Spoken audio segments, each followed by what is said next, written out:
again, 1, 2, 3, but the other way around. So how do you get stuff that happens online into the real world? And one way of doing that is through what we technically called actuators, but what you can just understand is anything that does something in the real world. So it could be motors, it could be lights, it could be just about anything. Dare Digital came to us and said, we would like to engage with Sony Ericsson's campaign, which was all about space hoppers, in a completely new way. And so they came to us with, this diagram, more or less, and said, we would like to get people to use Twitter and to use a hashtag on Twitter.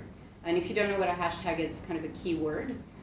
Use a keyword on Twitter or on our website, and for that to go and inflate space hoppers in a real space, and for that to be streamed online for 2 weeks. And we kind of stood there and said, really? Okay. And went back to our team and pretty much made it happen. So this was in a warehouse in Battersea, not too far away from where we lived, and you basically could go to Twitter, use the hashtag pumped, and whenever that hashtag would be picked up, it would go to a random space hopper and then slowly start inflating it. And because you had 500 space hoppers, you could entertain yourself for 2 weeks if you wanted, just by using that hashtag and annoying all your friends on Twitter. So that was a really, really interesting way to kind of push that data online and to get that brand to perform in a context which it really hadn't in the past, and to engage the communities that are now actively online, that are living these lives and that have that time. Second way to kind of make that connection from the digital to the real is obviously APIs. In our case, we really like working with Twitter because that connection we've kind of worked with, and you can get a really nice audience to kind of play around with your stuff. The very first project that we did was to create a box where every time someone added you on Twitter, so addressed you on Twitter, the little bird would start singing and would kind of move and have one of its wings kind of develop. So instead of staying there and being glued to the screen, you could have this ambient box that, had a more visually interesting look and had a sort of more deco look, and for that to still mean something for your online presence. So if you were added, you could go, ooh, I wonder who said something, but you didn't have to stay glued to your screen or your computer.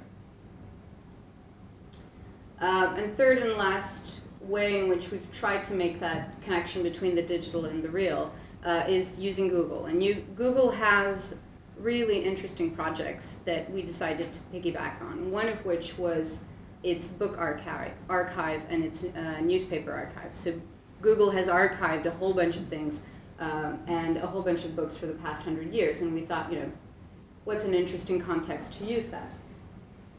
So we created a piece called the Center Graph. This was done for St. Paul's School for Boys. If you don't know them, they're in Hammersmith, and this year they turned 500 years old. I'm from Canada, my country isn't even that old. And so they have multiple programs, technology programs, and they thought, okay, well, we need to get parents and people who give us money to understand what these technology programs are good for and how everyone in that room who's going to be visiting us can engage with stuff. So we decided to basically allow people to enter in any keyword that they wanted. And that would go online and look up for how often that keyword had been used in the past 100 years in whatever Google had archived. And in order to see and then to visually show the trends of the use of that word. And so bars would move up and down according to the use of that word. So little kids would look for the word cat, dog, and then you'd see trends around the Great Depression. And you kind of thought, oh, that's interesting. Adults would look for words like Hitler and Bush and Facebook, and then see trends more around the 1940s or 2000s, etc.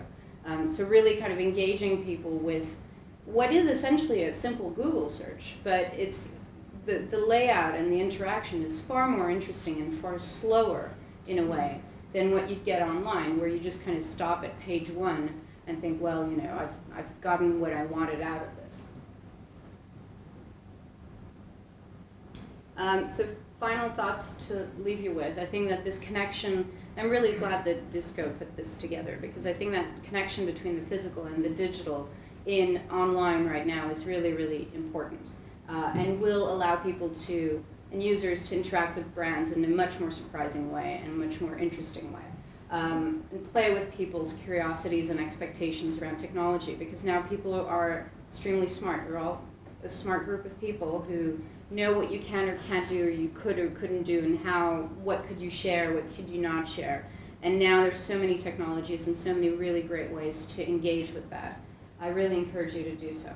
And also build solid interactions. I think the work of UVA, and certainly also what Shane will be talking about, really talks about solid interactions, things that work consistently underwater in these conditions that are just, crazy, but make a massive difference because they're outside of the screen. And also understand latency. So online is online, and it's as real time as you could possibly get, and it's the closer you are to the exchange and the communication exchange. And offline is slower. It can be slower, but that slowness can play to its advantage, and it's also something to understand and consider. Thank you.